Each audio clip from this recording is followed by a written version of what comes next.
I got to figure out where I am here. I'd like to call to order the Simsbury Board of Selectmen regular meeting of May 23rd, 2022. And if we could all stand for the Pledge of Allegiance. Pledge allegiance to the flag of the United States of America and to the republic for which it stands, one nation, under God, indivisible, with liberty and justice for all. Okay, I think very quiet in here. All right, so tonight we have 2 public hearings, but one I think we're moving off. So, Maria, the public hearing for the Neighborhood Assistance Act program proposal. Yes, correct. We are still holding the public hearing on the Neighborhood Assistance Act program proposal. Melissa is joining us remotely this evening, and I'll let her kick off the public hearing. Okay.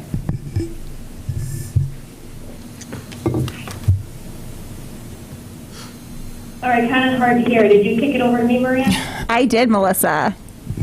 Okay, hi everyone. Hi. This is the public hearing on the Neighborhood Assistance Act program proposals. We introduced the 3 applications at the last meeting. One is from the Simsbury Grange for their energy improvement program. One is from the Department of Community and Social Services for the food pantry program, and the third is from the town manager's office for an open space acquisition fund. All 3 of which are qualifying programs under the Neighborhood Assistance Act. And this hearing is required as part of the process that we have to go through with the Department of Revenue. Okay. So do we have anyone here? Can't tell if anyone's there. We don't have, is there anyone here to speak to the public hearing? Okay, so there's no one here to speak to the public hearing. Do we close the public hearing? So I'd make a motion to close the public hearing? Move that. Second. Okay, all those in favor say aye. Aye. Okay, that public hearing is now closed. So the second public hearing, do you want to tell us? I will. Yeah, so I am feeling a bit jinxed in regards to our public hearing on the solid waste ordinance. So I do want to commend staff. They did send the appropriate legal notice to the newspaper and general circulation in our area in a timely manner. Regrettably, that newspaper did not publish our public hearing notice in a timely fashion that would permit a sufficient number of days of notice in order to proceed with the public hearing. So we do need to cancel the hearing for this evening and reschedule for our next meeting. Okay. Do we need to do a motion or anything to cancel it, or no, because we have the, yeah. I think it's okay, but if you wanted to do a motion, I don't see any harm in that. Do we see a need to, okay.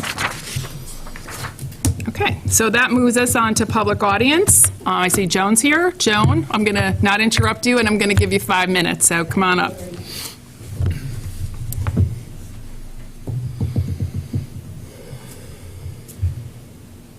Joan Coe, 26 Wickham Drive.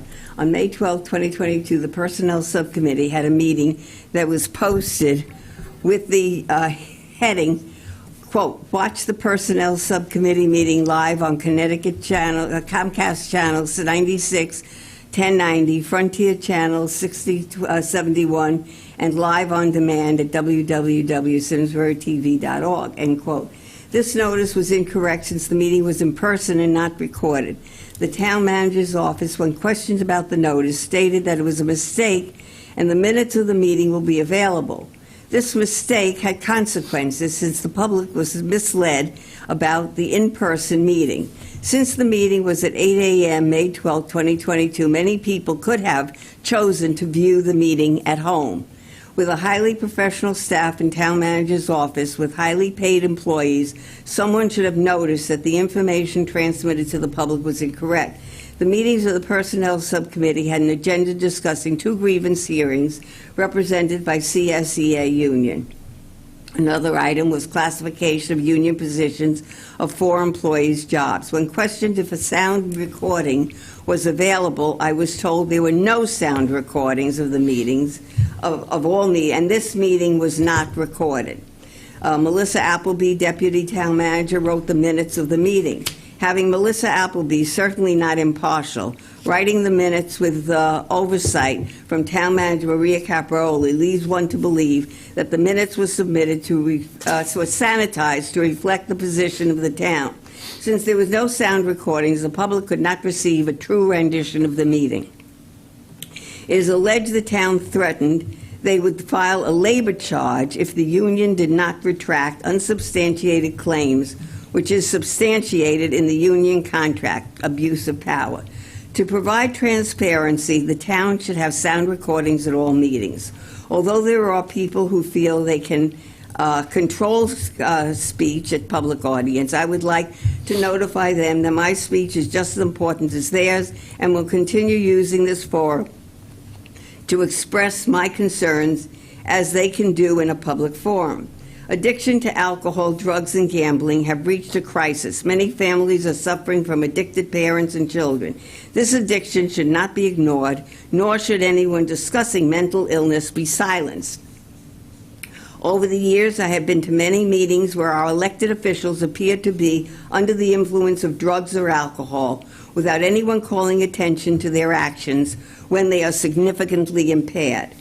There are 7 package stores in Simsbury that are striving financially, selling alcoholic beverages. Food markets all sell beer and supply feeding demand.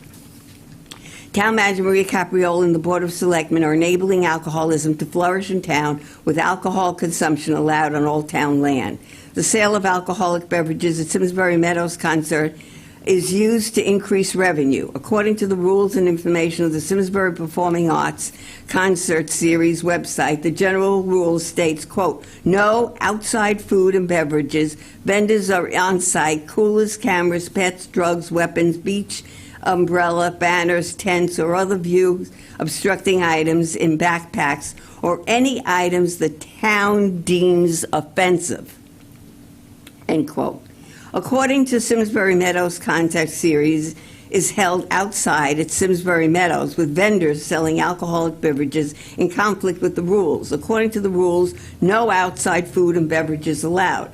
The vendors at Simsbury Meadows concerts are selling alcoholic beverage outside, which appears to be in conflict with the rules. What is the definition of outside?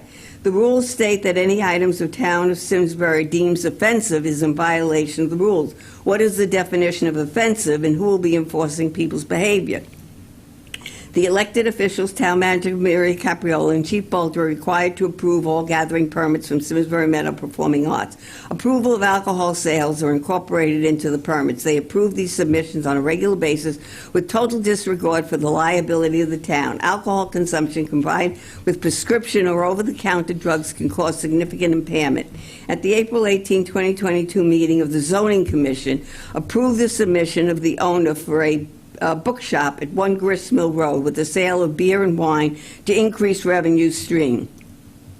The applicant stated when questioned, quote, the plan is to feature coffee in the morning and beer and wine at night, no liquor. It's just 5 beer minutes, and wine. Joan. Thank Definition, you. liquor, alcoholic drink. This is an unusual presentation. No liquor, just beer and wine. It appears in order to increase you. revenue streams in business, the sale of beer and wine has become the norm. The town of Simsbury refuses to acknowledge that alcohol addiction is a #1 mental health issue. And all of my comments will be posted on Simsbury Patch, Twitter at Joan Cohen, Facebook. Thank you. I'm sorry I took a couple of seconds over. Thank you. Okay, is there anybody else here for public audience online? Don't think so.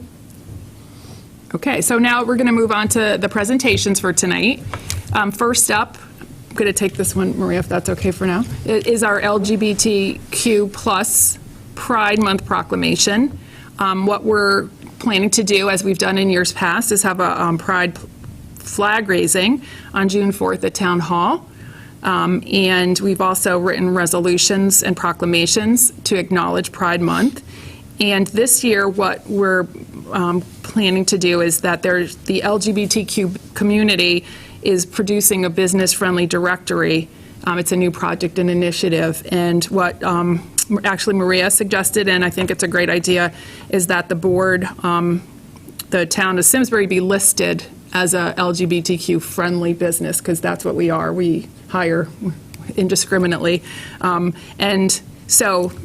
And we will display a decal to show that we support that. So what I want to do is read the proclamation that I have here, and then read the motion. And as I've done before, I'm going to make everybody up here read the proclamation down the line. So Heather, you want to start, and then we could go to the right. Sure. Whereas the town of Simsbury is committed to supporting the visibility, dignity, and equity for everyone in our community and affirms our obligation to protect the most vulnerable among us, and Whereas Simsbury recognizes the contributions of the LGBTQ residents, students, employees, and business owners to the cultural and civic fabric of our town and remains committed to protecting their civil rights in our unified effort to forge a more open and just society, and Whereas advancements have been made with respect to equitable treatment of LGBTQ people throughout the nation, but there continues to be discrimination, injustice, and acts of hate, making it important for towns like Simsbury to stand up and show support for members of our community who identify as LGBTQ. And do you want the Simsbury. Yeah. Whereas Simsbury joins many cities and towns across the United States in recognizing and celebrating June as LGBTQ Pride Month as a commitment to standing in solidarity with all LGBTQ plus Americans, and Whereas the rainbow flag is widely recognized as a symbol of pride, inclusion, and support for social movements that advocate for LGBTQ people in society, and whereas the Pride Walk along Iron Horse Boulevard serves as Simsbury's ongoing and unwavering commitment to diversity, equity, and inclusion, and whereas we ask for and encourage everyone to reflect on ways we can all live and work together with a commitment to mutual respect and understanding, and now therefore be it resolved that we, members of the Simsbury Board of Selectmen, hereby proclaim June 2022 Pride Month in the town of Simsbury in support of our LGBTQ community, and be it further resolved that the rainbow flag will be raised on this day, June 4th, 2022, recognizing all LGBTQ residents whose influence, advocacy, and contributions to our neighborhoods make the town of Simsbury a vibrant community in which to live, work, and play. In witness thereof, we have all placed our signatures in the Great Seal of the town of Simsbury on this day, May 23rd, 22. So I'm going to read the motion. To move effective May 23rd, 2022, to endorse a proclamation in honor of Pride Month. Further move to authorize the Pride flag to be raised outside of Town Hall for the month of June 2022. Further move to authorize the town of Simsbury to be listed in the Simsbury LGBTQ plus friendly business directory. I'll move that. Thank you. Enthusiastically. Thanks, Eric. I'll second. Amber, thank you. All those in favor say aye. Aye. Okay, that motion passes unanimously. Okay, now we have a big one. That's the proclamation of National Public Works Week. I'm going to let you guys, you want to take this, Maria?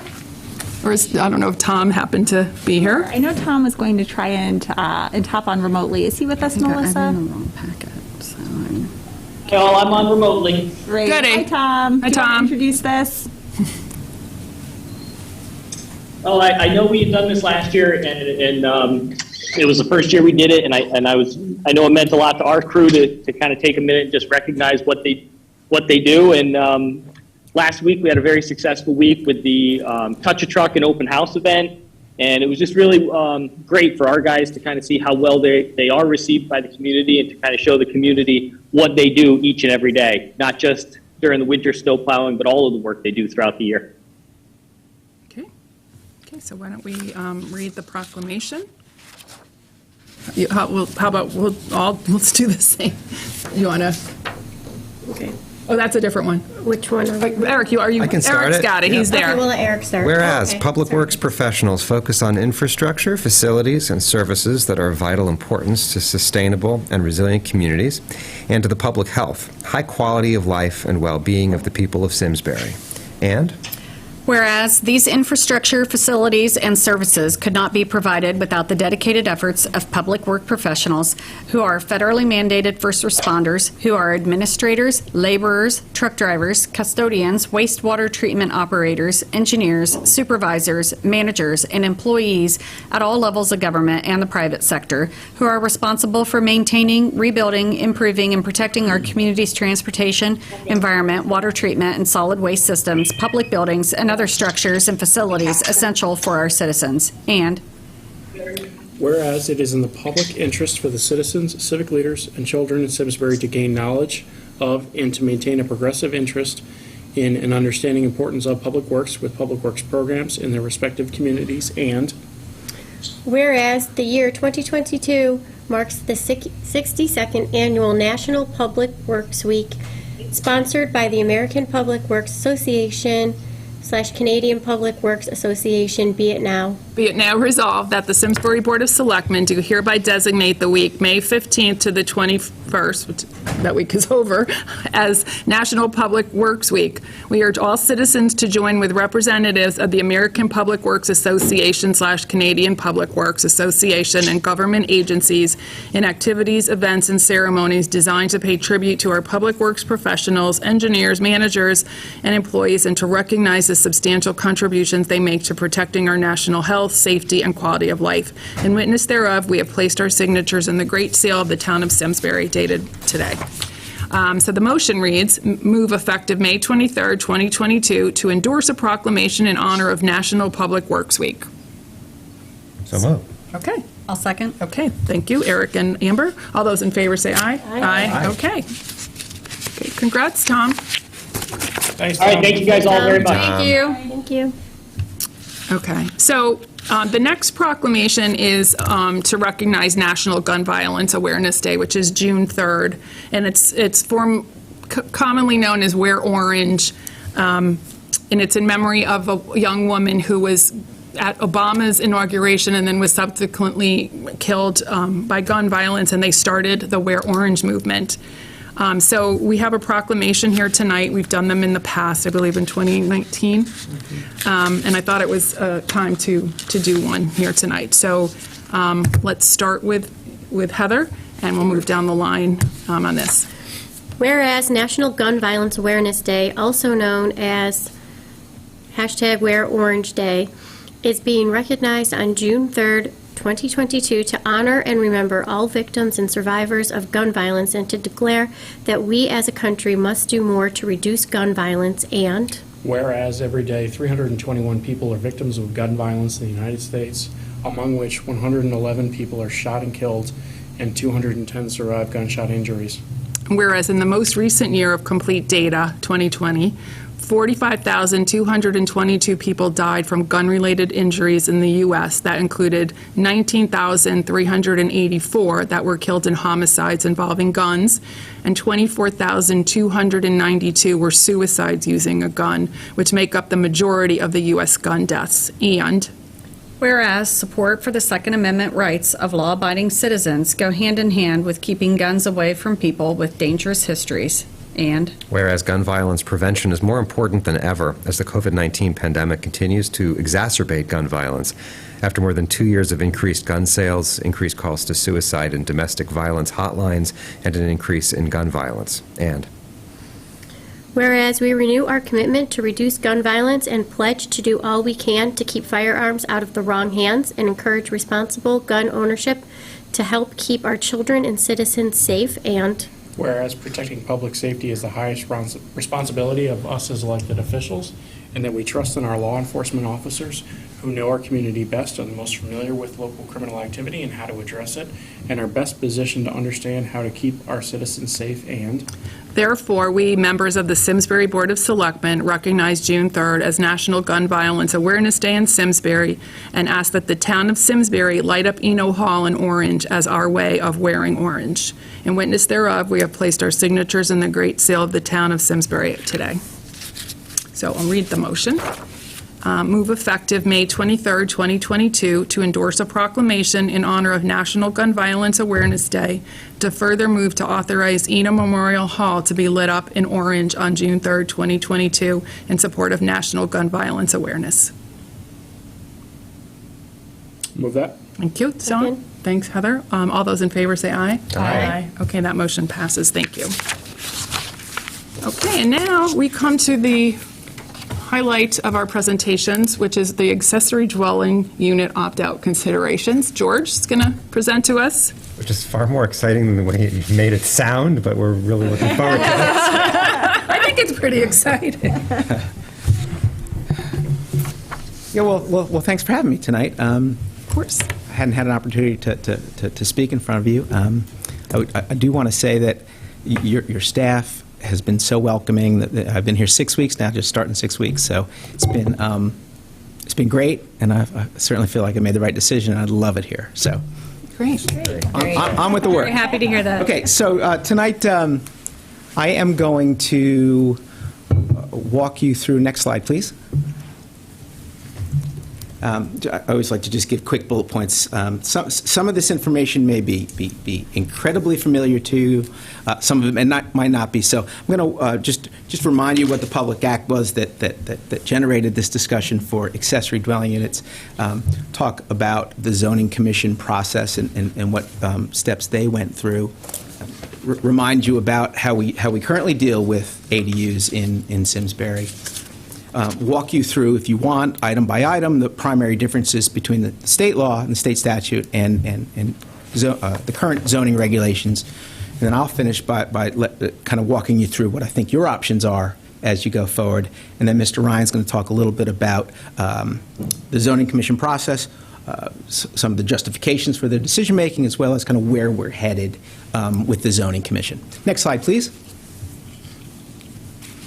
So it's quite a mouthful, but the Public Act concerning the zoning enabling, accessory apartments, and a bunch of other land use stuff. I mean, for planners around the state, we're quite happy that there was a lot of attention paid to land use and planning issues.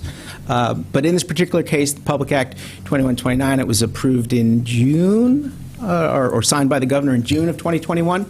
It includes requirements for accessory dwelling units. I'm going to call them ADUs the rest of the way, if that's okay. But again, not to be confused. Sometimes folks confuse that with affordable dwelling units or accessible dwelling units. We're talking about accessory dwelling units, and I've got a picture that kind of helps give you a sense of what that is. But the Act requires that each municipality allow ADUs for all lots or all parcels that have a single-family home. They require them to be by right. They allow detached and attached types of accessory units, and then they provide, and then they allow for the minimum standards as to height and size and location and setback. Next slide, please.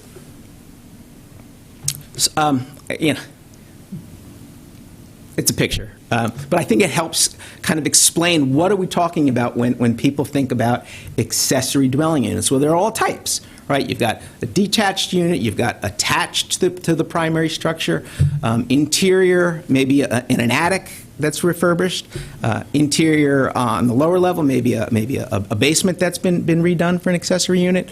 A unit could be above the garage, it could be a conversion to the garage. But so all these different types of units have been used by homeowners around the country and around the world, frankly, to allow or provide for these accessory units. Next slide, please.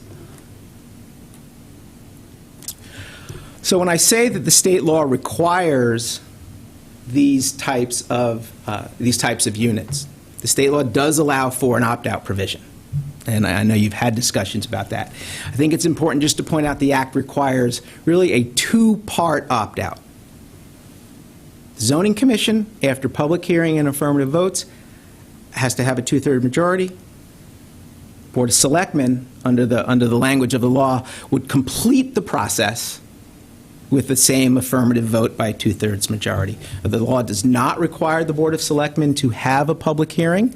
That is deferred to the Zoning Commission. It does not mean you cannot have a public hearing, but it doesn't require it. So that's how you complete the process. It's important to note that the opt-out provisions have to be accomplished and voted on. I guess we're really in your ballpark now, but so the Board of Selectmen would have to opt out by January 1, 2023, or the state law applies, and there's no going back. Next slide, please. Dave's going to take you more specifically through, or Mr. Ryan, apologize, through the Zoning Commission opt-out. But your Zoning Commission held one public hearing over 4 separate evenings or meetings between November and January of 22, and they voted 6-0 to affirmatively opt out. They voted unanimously. And as I said, those actions and reasons in the process were transmitted to you, and it was included in your packet under the signature of Mr. Ryan. Next slide, please.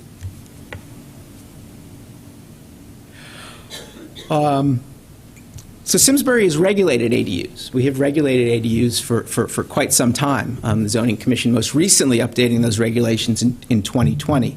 And by our estimates in the Planning Office, we've got about 35 ADUs across the community. Next slide. Hit this, give me one click. So on your left, you have the current Simsbury zoning ordinance, and on the right, in the gray, you've got kind of a comparable legislative change. These are the areas of primary comparison and conflict, if you will, although in some cases it's not a particularly noteworthy conflict. So the first box talks about essentially how the Zoning Commission, in our case, reviews accessory dwelling units. And so in Simsbury, an accessory dwelling unit that is attached to the structure or internal to the structure requires a site plan and then approval by the Zoning Commission. For detached units, detached garages, for instance, that requires a special exception, site plan and special exception. Of course, the special exception requires a public hearing as part of that process. The state law would require either type, attached or detached, to be approved by right, as a matter of right, just like we would approve a single-family home. Next click. So relative to size, in Simsbury, we permit the lesser of a 600-square-foot unit or 25% of the gross floor area today. The state law would allow a 1,000-square-foot minimum, or cap, essentially, and 30% of net floor area. And there's a little bit difference in terms of doing the math on net floor area and gross floor area. You get a little bit more out of the accessory unit with the net, because that doesn't include closets and HVAC space and those kinds of things. Next slide. Next click, sorry. Sorry, Melissa. So in Simsbury, we have a requirement in the zoning regulations that you cannot have separate utilities for the dwelling unit and the primary dwelling. They have to be shared. The state law approaches it a little bit different by saying you cannot require utilities to be served by separately. So it's a little bit different. So I think this is something that the Zoning Commission is going to fix fairly quickly and make that either silent or address it so it's equivalent to the state approach. Next click. Really about the same. This is in terms of how many you can have on a lot. We're fairly clear about this in Simsbury. 1 ADU permitted for each lot. The legislative language uses at least 1 ADU as a matter of right. So that presumes perhaps that you could have more than one on a single family lot. Next click. The ADU, our language says that we have to the ADU has to be accessible from a primary dwelling unit by an operable door or exterior door. It means you have to be able to have access through an exterior door or an operable door interior. The state code now would say that you can't require any type of passageway for your ADU unit. Next click. I think the language for the state and Simsbury are fairly the same on parking. We're talking about one space, one off-street parking space for each ADU. Next. And then finally, kind of an interesting one where there is a clear difference of approach. In Simsbury, we require that the owner of the property must reside on the property. So either in the primary unit or in the accessory dwelling unit. And the state is silent on that. The state code is there really is no ownership requirement. So essentially you could have 2 rental units prospectively. Next slide. Yeah, so before I get to turn it over to Dave, I think you have 2 primary options as a Board of Selectmen. Of course, you can complete the opt-out process by resolution. I would recommend by resolution, an affirmative vote of 2/3.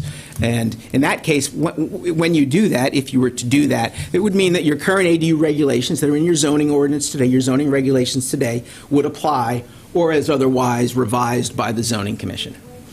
If you decide not to opt out, again, you must vote to opt out along with the zoning commission in order for it to carry.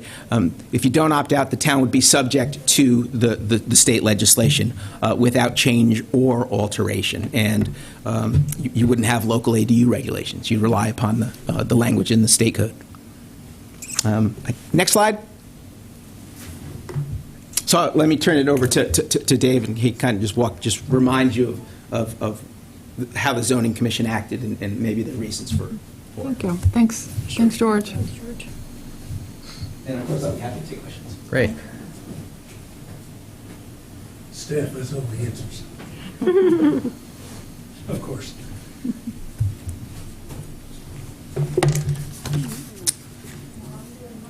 Let's see, the zoning commission has voted to opt out, and we did send a memo to you with our resolution. It's been pointed out to me that I made a mistake in my memo that says 30% is our current reg, and it's really 25% where it talks about the size of floor areas that's permitted. So let's correct that. The slide that George showed was correct. That was done by staff. Okay, we voted to opt out, and the reason is we believe Simsbury needs local regulations. One size doesn't fit all, and there's quite a few areas where we see that there's some differences. In Simsbury, the owner must occupy it. We passed that a long time ago, and it provides a number of advantages for us. I had a kind of a dream the other night that a hedge fund came in and bought up a whole section of town and put in 2 units per thing and rented them. Now, that's preposterous and probably never happened. But the fact is that requiring an owner to live there does prevent having outside people buy up properties in town and make 2 rentals in a residential area. And I'd get lynched if it were up to the public when you discuss these things, if we said, oh, that's okay. So I think I've had, in our experience, public hearings where people have been really, really annoyed and upset that rental places were going in the middle of a single-family zone. In Simsbury, we distinguish between primary dwelling units or attached units and detached units. George has mentioned that. But we think detached units deserve a greater level of scrutiny than attached units. There are some things that public safety concerns, sewers and electricity and all these sorts of things that are required for a detached unit. And by the way, it's interesting. What we're really talking about is the permission of having a kitchen in the unit. If you don't have a kitchen, you can have up to 5 independent people living in different rooms in your house in Simsbury. So people aren't aware of that. But it's really the fact that you're making a living unit that has a kitchen that requires an ADU, or that is an ADU. We think the detached special exception for detached protects the neighbors in that because there's a public hearing, they know what's happening in their area. I don't know how many times people have come to me and said, how did this happen? How did this happen? And you'd say, well, it was public notice. There was a hearing. So I think having public awareness of things is an important part of our fiber of our community, and we need to keep that in place. And Dave, that's consistent with nearly every land use approval, right? Is that there is? Pardon? That's consistent with nearly every structure that somebody wants to build, right? I mean, you have a public hearing, that the neighbors are notified, right? There's requirement of a sign, et cetera. So none of that is inconsistent with what we do for every other structure in this community, right? Some structures wouldn't have a public hearing. Like, if you had a single-family lot and put a house on it, we wouldn't know about it. I guess I'm talking about when you're invading the setbacks or otherwise, and it's going to encroach upon your neighbors. It's going to impact your neighbor. I can't put up a shed in the back of my property without letting my neighbor know because I'm encroaching on the setback, right? If you're encroaching in the setback, yes. I can't build a shed, right? Yeah. Yeah. That's important to note here. But it's, it's New England, too. I mean, people like to have a public hearing and know what's going on. That's my point is. We think it's important. You have to have a permit in a public hearing for a shed. So this is not intrusive. For every shed? If it's in the setback, yes. I thought if it was. There's Yeah. an accessory building is subject to regulation, and we're not talking about, that's a separate section of our, if you're within the setbacks, I don't believe you have to have a public hearing. It's a site So if you're plan. within the setbacks. If you're within, if violating you're the outside, setbacks, right. You'd have to receive a variance in order to get within, inside the You have to setbacks. tell everybody about it. And then that would, of course, be a public hearing. That's what I'm trying to If you articulate. had met the requirements, then you would. That's what I'm saying, though. Okay. And nobody puts a shed in the middle of their yard. They put it on the back corner of your property. Yeah. Anyway, Simsbury's ADUs over the past 20 years have been amended from time to time, and we think things change from time to time, and if we don't opt out, we lose the ability to make a change in our ADU regs. The state mandate permits 2 living units as of right on every lot.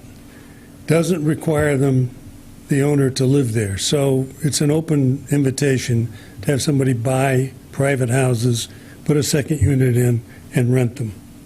And I think that's their intention. So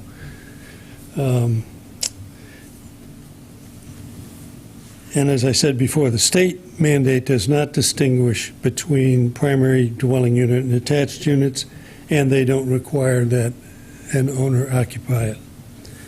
Now, we had a public hearing on 4 dates to encourage people to come and talk with us.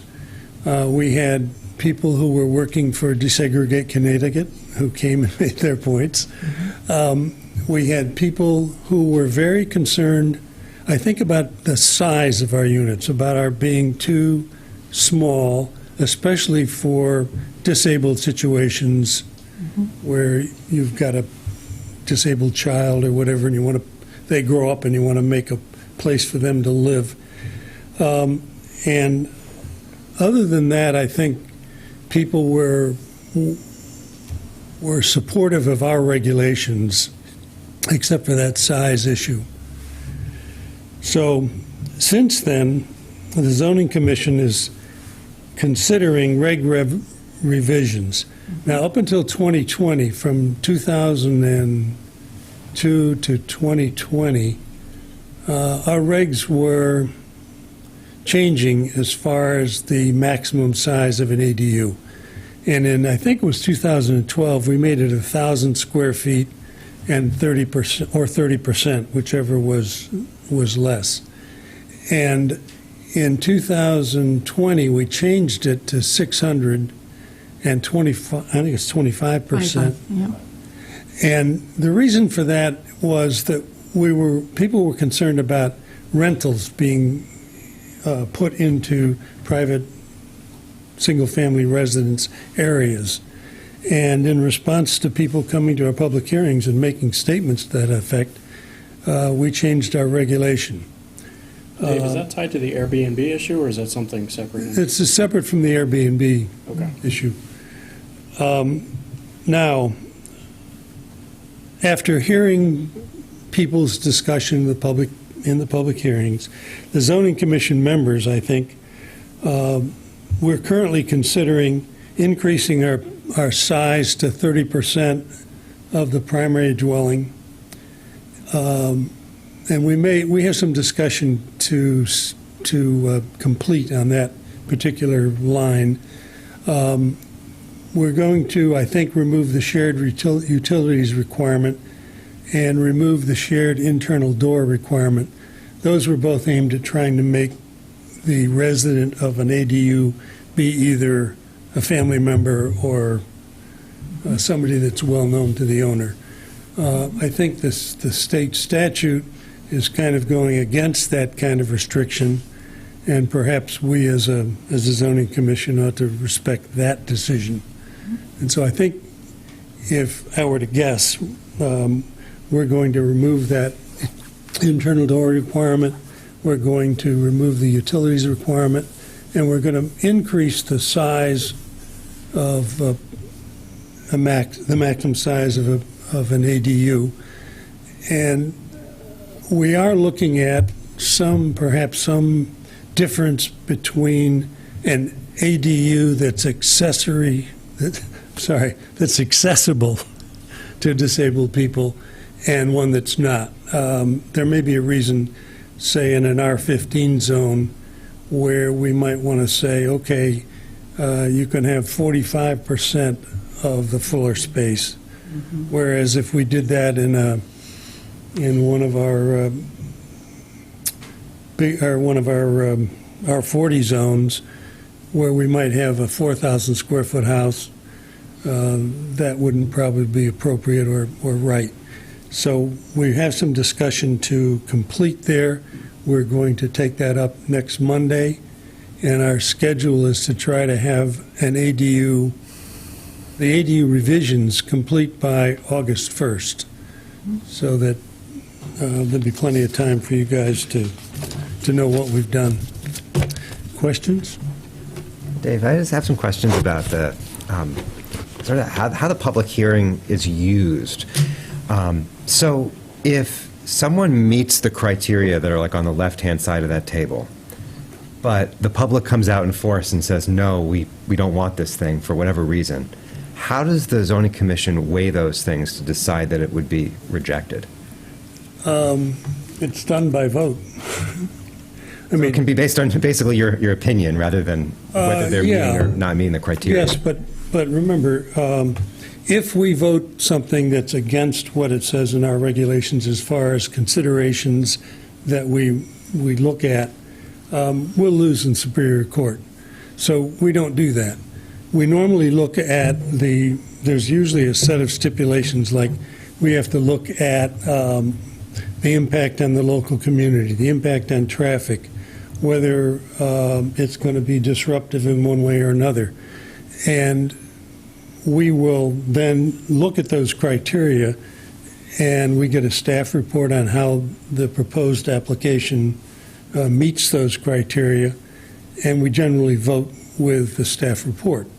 Mr. Wellman, essentially what they do is that during that special exception process, they review the criteria and essentially make findings that the application is consistent with the compatible nature of the neighborhood. It does not cause traffic problems. So, now, if they're denying something, that they would have similar but opposite conclusions and findings. Okay. But in general, it's as objective as we can make it. It really isn't arbitrary. And there is remedy for if a mistake is made, right? I mean, we've lost in court in this community before, whether that was a mistake or not, right? But, of course. Yeah, we had a case where a resident wanted to put a 1,000 square foot accessory unit in, and he said he wanted to rent it because that would help him to live in Simsbury in his retirement years. And several of his neighbors came out and were really vociferous about they didn't want a rental unit in that area, and the zoning commission voted 3-3 for it, and it failed. And he went to Superior Court, and the court reversed it. Said, you guys, he met your requirements. So we do listen to the public. Sometimes we're wrong, I guess. Okay. But I just want to understand, because it's different than obviously how our board makes decisions, but it's really based on those objective criteria unless someone from the public is able to raise something that hadn't been considered? Considered, yeah. Okay.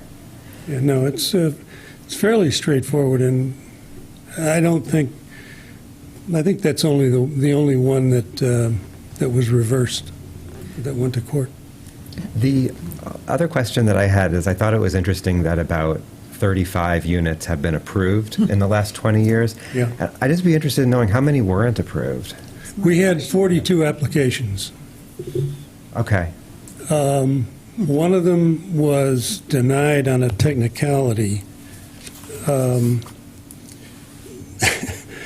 The regulation says that you can put an ADU in an auxiliary building. So if you have a garage or another building built, you can put an ADU there with a public hearing and all that. However, you can't build a building. And this fellow wanted to build a building. And so that was denied on that basis, on the advice of our town attorney. That was one. And both of the people that were involved, it was almost a neighborhood dispute as well. So sometimes that happens.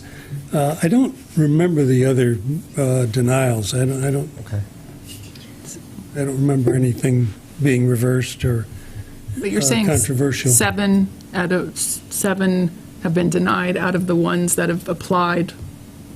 42 applications, 35. And I'm sure there's ADU that we don't know about that are out there, right? Yeah. Well, there have been in-law apartments for a long time. Yeah. So every once in a while, somebody comes in and says, I'm fessing up. And we have a public hearing, or we used to have a public hearing, and it would generally get approved. Okay. We might have had a case where one got denied, where the illegal, if you will, illegal ADU didn't meet our regs, didn't meet the size or whatever. So then what happens with that? If it's already They have to built, remove it. then they have to go. Wow. Well, essentially, that means they remove the kitchen. So, I assume that the ADUs also have certain, like, egress issues, especially if you have a basement unit. There would be building code. Okay. Yeah. So, I mean, because people have to be able to, if there's no door to the main dwelling, there has to be. there has to be a separate entrance. Right. And I know, like, in basements, that can be a significant issue with the windows not being big enough, because, You have to series out, right? Yeah. Yeah. I think the building official will review it and have to be building code that doesn't have to build bigger windows or fire Right. access or whatever. so there could be other codes that you have to meet in addition to Yeah. just the ADU Yeah. code. So, I mean, I think people Yeah, need to building code take that. still applies. Right. I think people need to take that into account, too. And fire, Right. sewer, water, all of those things are considered. Parking. And when we have a detached ADU, you have to look at the site plan and see where it's placed, and does that really affect sight lines? You know, what impact might it have? Of the 35, how many are detached versus attached? I Internal? don't know the answer to that. No? That I'm was just kind of part curious. the research. Just I kind of can- curious. That's just more curious. It's knowable. that big. It is. It's Down the street from you, we have one of our cases that happened. There is a house that has a portico that goes from the garage to the house, and then the garage got turned into a second house. So if you drive along there, you'll see there's a house with a portico and two houses on one lot. I think we've regulated around that now, but that happened. I think I'm familiar with that property. I have a question. I may have asked this before, Dave, but the public hearing information that you summarize in here, is that something that we could get as a board, just to read what people have said It's at your public, yes. Oh, is it all, you have it all out on your site? Because we don't always push out our letters on our site of what people write. So I just was I don't know that we have them on the site. They're just to certainly- watch. certainly Oh, I could in the watch. file and- I could watch them all, I guess, No, too. no, but they're Yeah, I know. written down. Okay. have the record. Okay. You guys, do you have any other questions? I mean, George, just in your professional opinion, is there anything that's overly burdensome in the ADU process comparatively to the rest of our zoning process? No, I think it's very consistent with your overall zoning regulations. I guess what my point of the shed thing was before is, again, we regulate the hell out of everything in New England. Sheds, pools, porches, decks. I mean, we have a whole ZBA board, right, for all that stuff. So this is not inconsistent with how we do zoning, period, in old New England It is towns. not inconsistent. The current ADU regulations are not inconsistent. I think it becomes, the question for the zoning commission of how much additional information do they want, or is there a way to be perhaps less burdensome on a property owner? But by and large, no, I think we get them through the process fairly quickly. Yeah, I mean, and fairly. I also want to say I appreciate the zoning commission in looking to expand their regs to try to line up to the state and get rid of some of the things that I think the public was not I all wanted in to favor. echo that too. Thank you. I mean, that's the beauty of local control, right? You make smart decisions that keep current with what's going on versus being constrained by the legislature, which 1.5 of them might live in Simsbury, right? So it's a challenge. So one thing I was just going to point out here is I don't think we need to do anything tonight. I think we're here to learn from George and from Dave. And as the zoning commission is working on the regulations, and their changes, we have said multiple times that we have public audience, and we're happy to hear from people who would want to weigh in on this so that the board can hear, and make sure that we hear from people. We've already received an email today. I don't know if we've sent it out to everybody on the ADU opt-out. And then look to later this year, before January 1st, to bring it back to the board. I don't know what if that's what everybody here would like to do to move forward. I would just add that we'll have a draft to the zoning commission on not next Monday after, so June 6th. Okay. And then I suspect and I hope that the chairman and the commission will try and talk about when to schedule the public hearing in the July timeframe. Right. And so again, remember that'll be a public hearing on the draft changes, and so of course. Oh yeah, I forgot. So that really is a good. So any of those changes, segue. it's a text amendment, and so of course the public will be invited, and we'll have a public hearing, and we'll accept the commission will accept that public comment or public input. Yeah, that's a great. I forgot about that. So thank you, George. That there will be a public hearing where we can hear what everybody has to say about the changes, and we can all weigh that in on what we do as a decision. And before that, it goes to the Planning Commission for their advice as to whether it's in conformance with the Plan of Conservation and Development. Right, which they're working on a new one now. Planning will have an opportunity to look at that with respect to the Plan of Conservation and Development and give their input back to us, and then we'll have a public hearing for the zone change itself. Is there? I feel like there's an undercurrent of concern with. We just talked about the value of public hearing, yet public hearing is being turned into a dirty word, it sounds like, with respect to ADUs. The folks don't want to deal with a public hearing for that. Can somebody educate me on why it's good for the public for most things, but not good for the public for ADUs? There is a feeling, I think, in some circles that the shortage of affordable housing in the world could be fixed if we got rid of public hearings? If we got rid of public hearings and let people put second living units in every single family house. And that's, there have been state laws in California and Minnesota, all over, where they've done things like Connecticut did, and said, okay, this is going to solve the problem. The interesting thing is that none of these accessory dwelling units would be deemed affordable in Connecticut because they're not deed restricted. Right. And it costs a Naturally substantial occurring. amount of money to build them in most cases, right? Yeah. Well, I think another way of looking at an accessory dwelling unit is that it's an owner's right to add this addition to their property, and they're trying to maybe do away with the public hearing because you don't have a public hearing for a residential house, and they're trying to treat the accessory dwelling unit as part of that residential living space. whether it's accessory or the primary. I mean, it just seems like that's the argument, probably. I guess, but at the same time, I can't put a shed in the back corner of my lot without telling everybody about it either, so. Unless you put it in the setback. Move it within your property. And less than 250 square feet. There you go. I mean, it's awkward, is we want public hearings when things piss us off, but we don't want public hearings in other cases. It seems like Well, what we're talking out happens of both in- sides of our mouth, I guess. What happens in Simsbury, when you have a public hearing, it's generally $350 for the fee and for the registration of the 'Cause we gotta decision. pay the newspaper that doesn't publish it And timely. Yep. a site plan amendment is $250, and a permit is $25. So we've made a lot of changes in our zoning commission regulations with respect to alcohol, for example. Sorry, Joan. You had to go there. But we had things that happened every year, like Ron's Run for the Roses and Kentucky Derby. Yep. We had Folly Farms coming here every year paying $350 to get a special exception to do something that was a charity event.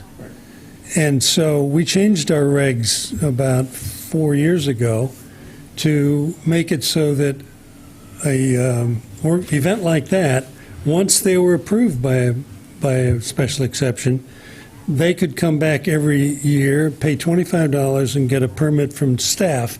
They didn't have to come to a zoning commission meeting. So we're trying to make it easier for people to do business in various ways. But the public hearing is there to have people aware of what's going on in their area of the community and give them a chance to weigh in. So we're trying to do it And both ways. Correct me if I'm wrong, but the $350 is the cost of advertising, and Yeah, it's certainly part of it, yeah. right. It's a significant part. We're not profiting from this fee. It's to support the cost of it. We're not. Yeah. We're not. Right. Okay. Any more questions? Am I dismissed? Thank you. Dave, that Thank might be you. the shortest presentation you've ever given us. That might be the shortest one you've ever given us. All right, thanks, Dave. I did a half an hour on one side. Oh, no. Hey, you gave us a check at the end of that one. Okay. Check today. All right, thank you. Thanks to both of you. Yeah, appreciate it. Nice job, thank you. Thanks, guys. Okay, now it's the fun time for the first selectmen's report. See, nobody's here now, even though we're on Can't TV. believe they Hi, didn't Melissa. stay for this. Well, they can read it. I'll send it to them. So I did want to comment, just when we thought we were on the road to recovery, we've been hit with another round of COVID cases in the Farmington Valley. My house was recently hit by a positive case, and it was a double-boosted family member who had symptoms. Quarantining and missing events is not fun, but it's better than the old alternative before we were vaccinated. So use your own judgment on how to best deal with this situation, and stay tuned to the Farmington Valley Health District and CDC for guidance. I'm thrilled to announce, I think I can announce this, that we've named Mark Ornstein as our Public Servant of the Year with the support of the Board of Selectmen. Here. For the annual Chamber of Commerce dinner on Thursday night. Mark's been an asset to all of us. Hi, Mark, if you're out there. Given the tireless work he's done for Simsbury community media, I'll be saying more about him on Thursday night, but he made it possible for us to stay connected over the last few years and to bring our meetings and events into our homes. Oh, I can use this on Thursday night. I don't have to work on anything for that. Please join us. I already talked about the Pride flag raising. I have a little bit in here on gun violence awareness. There was an article in the Washington Post that really just showed a lot of things that have happened, so I included it in here. I talk about the baby formula shortage, which I heard is being fixed, sort of, or getting shipments in. I heard that on the news tonight, but yeah, today, right? But I did get some information from Social Services, and Representative Hampton had sent out what the state was telling people, so I stuck that in here. But I do want to mention the Board of Selectmen will be competing with our business entry in the Simsbury Duck Race this coming Friday night at the Flower Bridge. We have a souped-up entry created by this year's father-daughter design team, Sean and Ellie Askham. And we are in it to win it. Substantially augmented for hopefully speed. Hopefully it qualifies and it floats. We'll find out, but thank you, Wendy, for the opportunity. Oh, yeah. And then I just was going to thank everybody for all the events from the last few weeks, DPW, library, the bike ride, the Hometown Heroes, the dedicated and spirit in our town shows through in everything we do, and then I'm done. So give that on to Maria. Thank you. Thank you so much. Just very briefly in regards to a coronavirus update, as Wendy indicated, we are seeing a significant uptick in our community transmission rates. We have put the link. If folks are interested in obtaining free at-home kits, the federal government is now allowing U.S. households to place a third order. This time it's actually 8 tests per order. So we do just really want to encourage folks to take advantage of that. At this time, the library no longer has a supply of free COVID kits available, but I really do want to thank them for their efforts in helping us to get additional free kits out to the community. We are, again, experiencing an uptick in positive COVID cases amongst staff. You may recall we have seen this happen a few times when community transition is also high. We do see those impacts on staff. Month to date, we've had 11 positive cases amongst our workforce and 2 staff members that have needed to quarantine. So we are wearing many hats at the moment, and we're just asking folks to please be patient if we're experiencing a slight delay or need to reschedule for non-emergency matters. This is actually our second highest month so far during the pandemic of staff cases that we've had, and we're not quite yet done for the month. All right. Moving on to department news and notes. A few items from Culture, Parks, and Recreation. We just want to provide a reminder that the pre-season sale on pool passes ends on May 31st. So we really want to encourage folks who like to take advantage of that to go online at simsburyrec.com to sign up for the pre-season discounted rates. We're also trying to do a friendly reminder in town asking our residents and visitors to clean up after their pets when they're visiting our parks and trails, and to please take your waste bags home with you or to dispose of them in an appropriate trash receptacle. We would very much appreciate that. From Finance, we would like to congratulate Constance Allen. She has been appointed to our accountant position in the Finance Department. She joins us from State Line Oil and Propane, where she's currently a staff accountant. Prior to that, she had experience in the banking industry. She has a bachelor's degree in business administration and accounting. She's currently pursuing a master's degree in business administration. We're really excited to have her join our team on June 2nd, so welcome, Constance. Some very exciting news from the Simsbury Public Library. At their event on Saturday, they announced that they have been awarded the status of Silver Level Bike-Friendly Business by the League of American Bicyclists. So this is a great honor for them. There will be a press release forthcoming with more details, but the library is just a wonderful place for cyclists. It's open 64 hours a week. It's a great place to fill up your water bottles, to use the restrooms, to take advantage of the solar-powered electric, essentially charging stations that we, solar-powered charging stations that we installed within the last year. So a lot of really great amenities for cyclists. I want to thank our Bike Ped Advisory Committee for working with the library on that. A few notes from Public Works. Their open house and Touch a Truck event on May 14th was incredibly successful. I'm so proud of the work of the staff. We ended up having over 700 people attend the event. I was there with my daughter. We had a great time, and the Ambulance Association joined in, the Parks Department, our Fire Department, Police, Public Library. It was just a team effort all around. They were also able to collect over 200 pounds of food for our food program. So again, many thanks to everyone who pitched in to make that such a wonderful time. A couple of projects that we're really excited about that are officially going out to bid. So you may recall we had received a LOTSIP grant to extend the trail from Bloomfield into Terriffill. There's about a mile section of trail there that we had received a grant for. We did receive permission from the state to proceed to bid. So the bid is now out for that project. We are hoping that we will be able to begin that work in the fall and complete that section of trail by summer of 2023.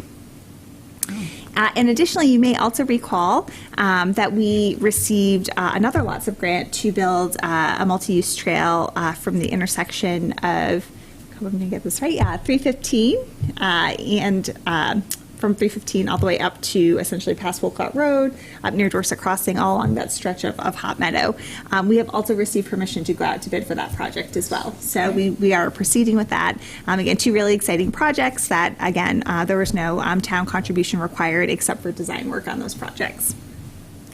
And just a quick reminder, Social Services, in partnership with A Promise to Jordan, is sponsoring a group book discussion on June 15th, and event details are provided in the report. Thank you. Thank you. Okay. Now let's move on to our Selectmen Liaison Subcommittee reports. And you can actually just share anything as a Selectman. You want to start, Eric? Sure, I have a couple. The first is that the pollinator folks meet quarterly with key members of the Parks Department and Public Works, and there's a tentative plan to do a showcase pollinator garden at the Performing Arts Center. So you may recall that we budgeted money for the next 3 years to fund these plantings, and what I love about that location is just how visible it is, and there'll be signage there that would explain to people what it is we're doing. So excited about that, and the Clean Energy Task Force is re-upping or looking to re-up its sustainable CT certification, and the deadline for that would be August. But as they're going through this process, they're talking about the idea that they don't want to do projects just because it gets them points through the program. It has to make sense, so they're aware of that. But there's a lot of people working hard to make this happen, and I appreciate it. Great. Maria, Oh, I would just like to say that I attended the ribbon cutting ceremony for the new location of the Simsbury Food Pantry. I think that was just last week, and it was a wonderful event. The pantry is located at the Shepherd of the Hills Lutheran Church at 7 Westcott Road, and that's where the monthly cheese day is going to be held. And if you have any donations that you would like to make to the food pantry, they have an outdoor receptacle now where you can place your donations that is bear-proof. And it can't be anything perishable, but you could put pantry items, or also they're in need of paper products and cleaning supplies, and that can go in the donation bin. It's well labeled, and it's going to be a wonderful location, and it was a great event. So thank you. Yeah. Anything? When's your next public? Still drying off from that. June? Yeah. June Quarterly is June, right? 7th. Just want to bring that up. Sorry, I can. Feels like a June lifetime. 16th or 16th. 16th, yeah. Yeah, June 16th at 8 a.m. Okay. We'll be there. We'll be doing an ambulance update, Okay.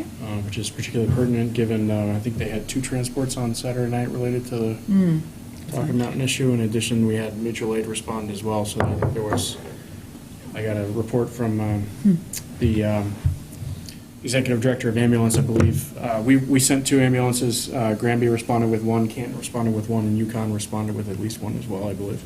Thankfully, they weren't needed. Okay. And the people were, I heard they were, everybody, we don't know. I don't know the status of folks, but I do know that there was an unfortunate incident with fire. So just a sad reminder to be very careful around fire this time of year and any time of year. Yeah. So. Okay. I thank you. Yep. And I have something. So the town is sponsoring an event. It's a Promise to Jordan, sponsored with the Community for Care. It's actually a youth book discussion. It's geared towards age 12 to 17. The book is titled #One Choice: How 10 Seconds Can Change Your Life. And it'll take place Wednesday, June 15th from 6 to 8 at the library. So there are some book copies available. And so people can reach out to A Promise to Jordan through their website if they'd like to participate in this discussion.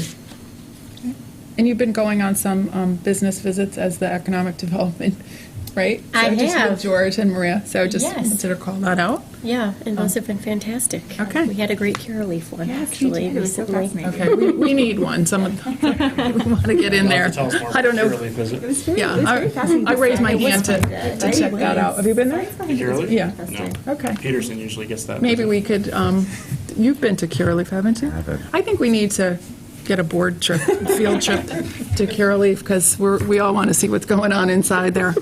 Yes, yes. No comment. Yeah, the science behind the growing process was very, very fascinating. Yeah, all the cultivation, and Yeah. it was really interesting. Yeah, the horticulture science, right? Yeah, it was very, very interesting. That's cool. They're big business in town. Okay, so let's move on to selectmen action. Okay, so I think the Neighborhood Assistance Act program proposals, which is what we just had the public hearing on. I think this is Melissa. Or do you want to, we need to say anything on this? Melissa, unless there's anything you want to add, I thought that you did a nice introduction during the public hearing. Was there anything you wanted to add, or do you think it's ready for the motion? No, nothing to add. If the applications are approved, we just need to submit them by July 1st, and then we'll go from there. So just looking for the approval. Okay, so, and we talked about this last meeting too, to get it here. So I'm going to read the motion is to move effective May 23rd, 2022, to approve the Neighborhood Assistance Act program applications as presented and to authorize Town Manager Maria E. Capriola to submit the application to the Department of Revenue Services, and further move to designate Deputy Town Manager Melissa Appleby as the municipal liaison. So moved. Amber, all those in favor say aye. Aye. Aye. Okay, that motion carries. It became paper-driven here for some reason. Okay, now we're going to schedule the public hearing for the proposed amendments to the solid waste ordinance. I think we've talked about this quite a bit, so I'm just going to read the motion. Deja vu. Yeah, exactly. Move effective May 23rd, 2022, to set a public hearing to receive public comment concerning proposed revisions to Chapter 133 of the Town Code concerning storage, collection, and disposal of solid waste for 6 p.m. on Monday, June 3rd, 2022. So moved. Amber? 13. Oh, June 13th, 2022. I don't know what I said.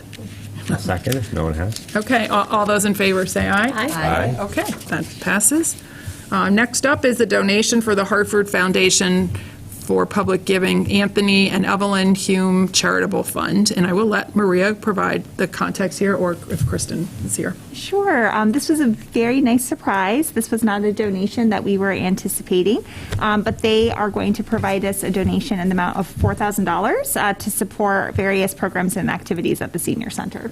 It's great. Yeah, it's really, really wonderful news. Okay. Anybody questions? Okay, move effective May 23rd, 2022, to accept a donation from the Hartford Foundation for Public Giving in the amount of $4,000 for the purpose of supporting our senior center programs and activities. So moved. Thank you. Thanks, Heather. Second? I'll second. Amber, second that. All those in favor say aye. Aye. Okay, thank you very much. Okay, next up, donation from St. Matthew's Lutheran Church in Avon. And again, Maria, give some background. Sure. So we have received a donation in the amount of $2,000 for the purpose of supporting our medical equipment loan locker program. If this donation is officially accepted, it will go into our special revenue account that supports this program. That's great. Yeah, I've used the loan locker, and it's really a great. it's a great program. It is a great program. So move effective May 23rd, 2022, to accept a donation from St. Matthew Lutheran Church in the amount of $2,000 for the purpose of supporting the Simsbury Medical Equipment Loan Locker. I'll move that. Thank you, Eric. Second. Heather, thank you. All those in favor say aye. Aye. Okay, that motion passes. Next up is the temporary relocation of Latimer Lane polling I felt like I was reading location twice, but I was. Relocation of Latimer Lane polling location. Okay, do you want to? Great, thank you. So anticipating that we will be moving forward with the renovations to the Latimer Lane Elementary School, we will need to temporarily relocate the polling location from that school to another location. Henry James does have a second gymnasium that is available. So the registrars feel that the front gymnasium at the Henry James Memorial School would serve as an adequate location during the duration of the renovation project. We did also budget in the upcoming 22-23 budget the cost of a mailing. So we will need to do a mailing to all homes in the Latimer Lane district to notify them of the change in location. And they are anticipating that this would be for the November 22 election, as well as any 2023 elections or referendum that need to be held. I could see that leading to some confusion, so as long as we get the word out definitely. as We'll often make sure and we send reminders frequently as and- possible. Absolutely, absolutely. Okay. So move effective May 23rd, 2022, to approve the temporary relocation of the Latimer Lane polling location to Henry James Memorial School for the November 22 and 23 elections. Move that. Thank you. Thank you, Heather. All those Just a in- question, Wendy. Oh, sure. So would the vision be that these would be held in sort of two different gymnasiums at the That's school? my understanding Okay. from the registrars, correct? Okay. Because then they can keep everybody straight. Yeah. Good That's question. the easy part. As long as you come to Henry James, they'll direct you to the right place. Yeah. The Exactly. challenge is going to be the folks that show up at Latimer and there's a big hole in the Right. ground and they don't know where to go. Yeah. Good You sign. get people out there. But, I mean, in all seriousness, I'm sure we'll have to work with the registrars to make sure there's signage on sites and otherwise too, because it's important that people know where to go. It is. Okay, so all those in favor say aye. Aye. Okay, that passes. Okay, now we have, these are some positions that we approved with the budget. The first one is the accreditation specialist classification. And Maria, I don't know if anyone from the PD's on, if you'd like to give some background. I just want to say that these have been approved and moved on from the Personnel Subcommittee. We've reviewed these, so. Yeah, that's great. Thank you, Wendy. And also just of note for this particular position, the Police Commission has had an opportunity to review the proposed classification as well. This would be a new classification for us. So under the charter, we would need you to create the classification, the job description, and the pay range. The recommended pay range is for essentially effective July 1st of 2022 for the upcoming fiscal year, because this new position is authorized for the upcoming fiscal year. Our plan is, however, upon receiving authorization from you all, since we do have budgetary approval from referendum, we will proceed to get the posting out right away so we can get going on that recruitment. I know it's something that the police department and the commission and my office are quite excited about proceeding with. Okay, and then this will free up the officer to go back to active duty, and Correct. That's correct. that's a good thing for all of us. Does anybody have any questions or? I'm glad you're discussion? moving forward so quickly. Yeah. Okay, so move effective May 23rd, 2022 to create the classification of accreditation specialist and to approve the proposed job description as presented, and further move to establish an hourly rate of pay for the position between $31.75 and $42.33 an hour. So moved. Second. Okay, all those in favor say aye. Aye. Okay, so that's the accreditation specialist.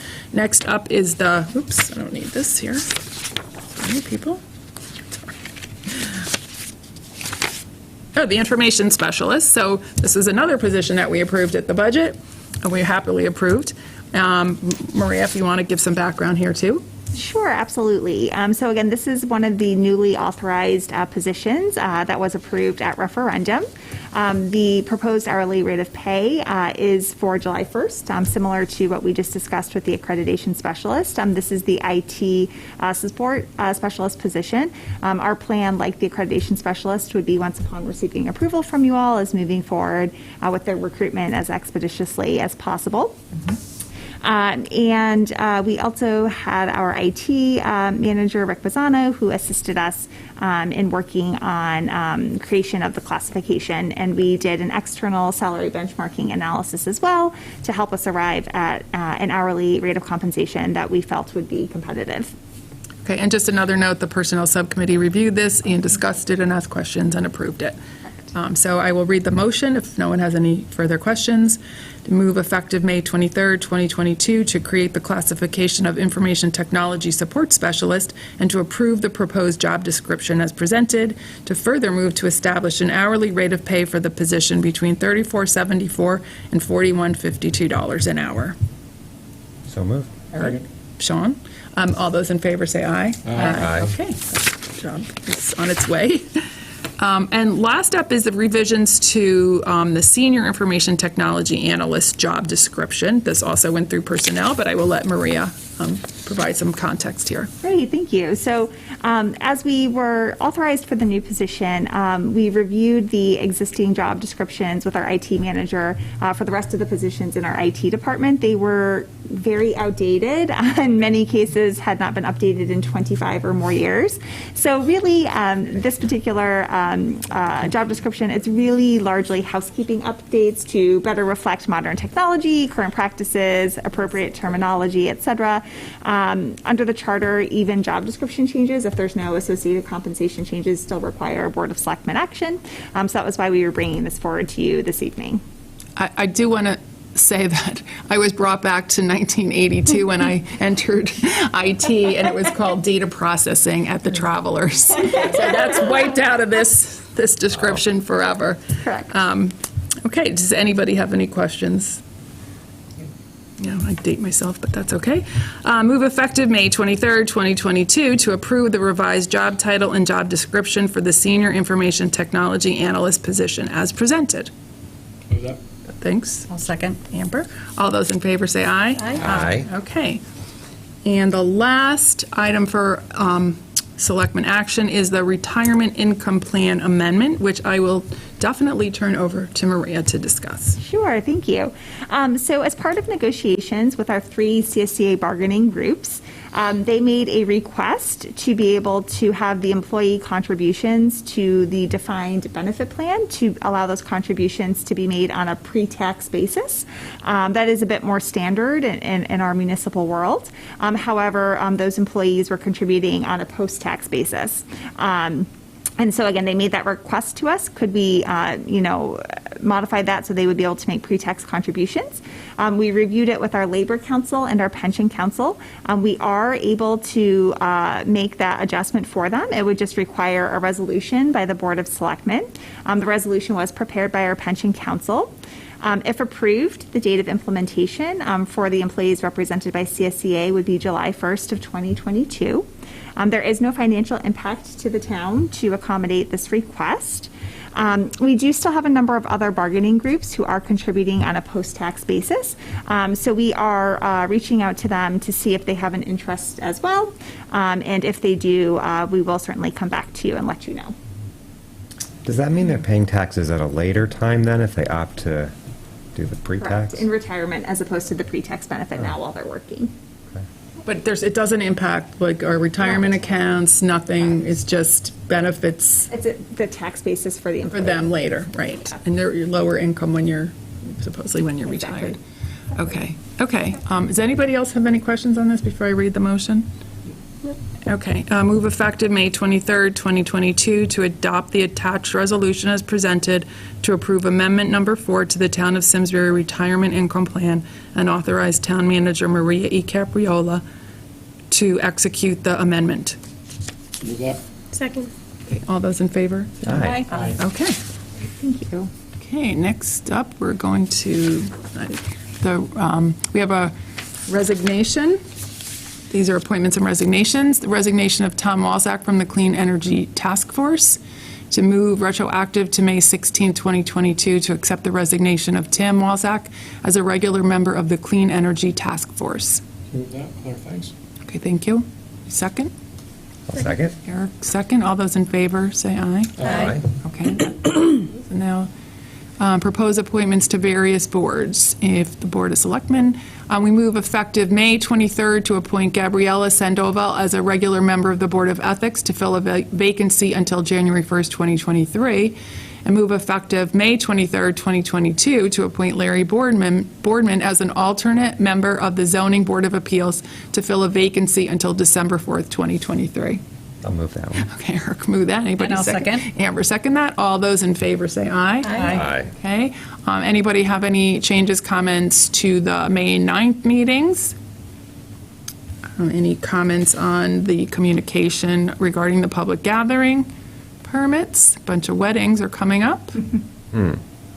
And if not, I will ask for a motion to adjourn. So moved. Second. All those in favor say aye. Aye. Aye. Okay, we are adjourned.